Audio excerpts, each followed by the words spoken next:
So let's talk about that, because like, what is a Kundalini awakening and what is Kundalini?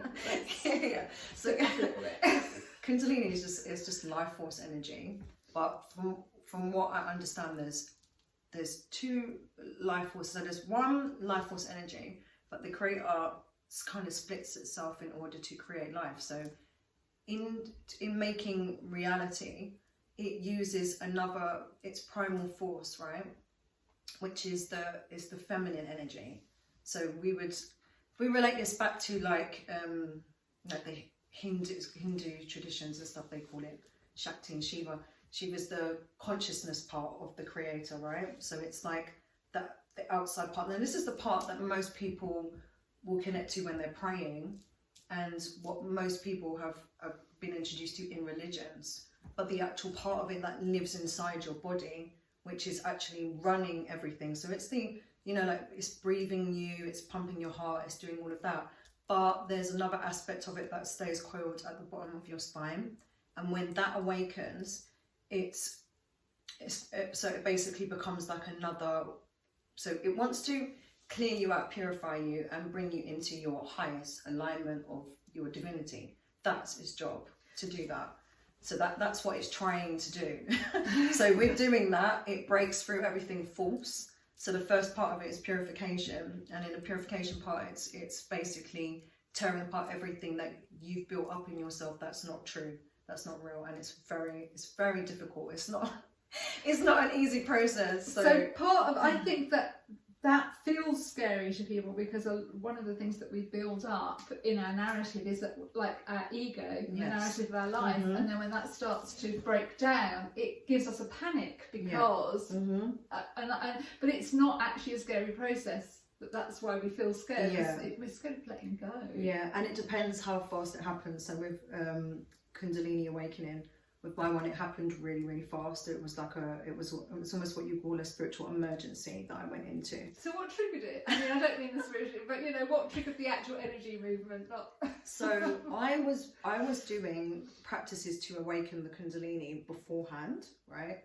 So that was like certain meditations, chanting, and breath work and stuff like that, and just generally trying to connect to the divine feminine. Because I felt like being brought up Christian, I was mainly associated with the masculine aspect of God, and I was trying to connect more with the feminine side of the creator. So I knew that was there, but it wasn't as strong for me as what the masculine was. So there was like a father figure, but the mother figure was a lot, it wasn't as strong. So I was trying to build that up deliberately. So it was happening nicely. But then I had a situation, I'm not going to go into what it was, but basically I had a trauma that happened, like a deep fear that happened to me, that came real.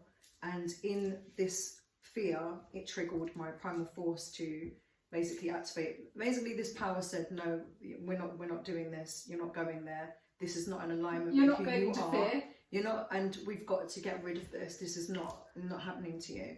And then so it awakened over like a 3-day period, and it was really intense. I didn't know what was going on, and I'd lost communication with my guides and with the creator to a level that I normally have. So I was quite because you've always had that. Yes. So you were getting. So I couldn't connect in the same way, because I was in such a deep fear. So I was in a really low vibration.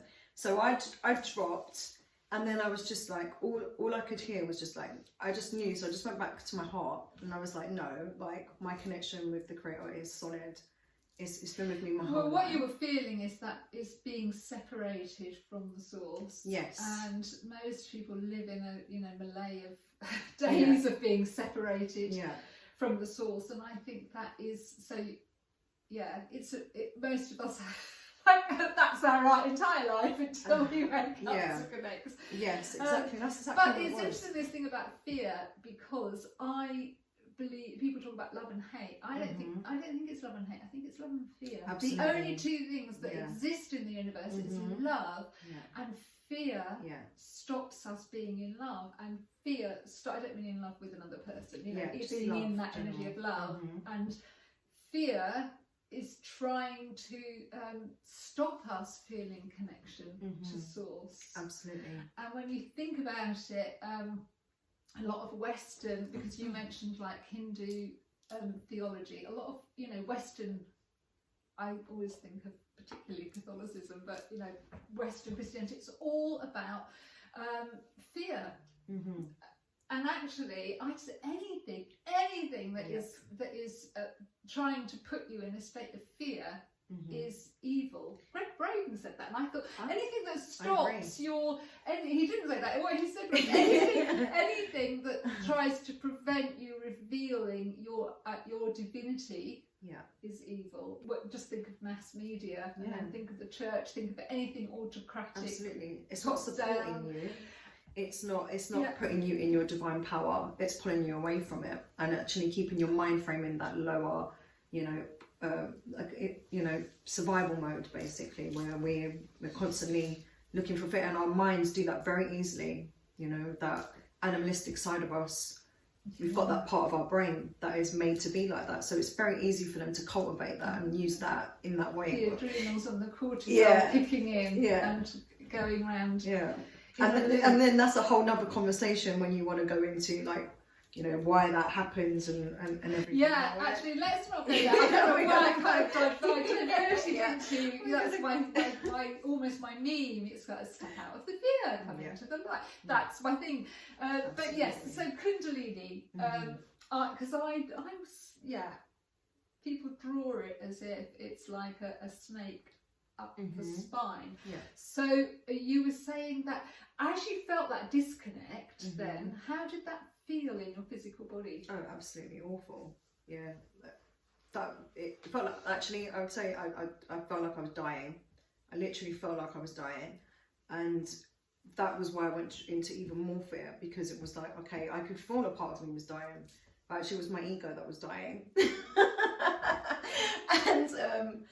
And then it literally, what I heard, once I went in and I was like, okay, like, if I'm going to die, I'm going to die, right? So I had to get into that state of mind, and I was just like, and then I heard the voice say, surrender. And that was all I could get. And then I kept hearing also Kundalini, and that was the only words that I could get through. And they must have tried so hard to do that, because they must have had to come, so, because you know that they have to come in and drop their vibrations to get to us. And so obviously, because I was so low, it was like, it must have been really difficult for my guides to do that, but they managed to get that in. And then as soon as I heard the surrender, I had this kind of epiphany that happened, and I was like, you know what, my life isn't mine anyway. I'm here because a higher power has put me here, my creator has put me here, and if it's my time to go, then it's my time to go. So I gave into death, and in that moment that I gave into death, it literally, it just lifted up off of me. It went away, and then I had this whole vision that came in from the sacred Mother Earth, where she showed me a vision of a heartbeat. It was just like a light in the middle of the earth, and then she showed me that it came up into my whole body, and that it was like I was illuminated, and then it went bigger than that. Then it was like every single thing that was on the planet was part of this, and she showed me that this was part of the creator was split into this, and this was what the primal life force was, so that this Kundalini energy is in every single thing that exists.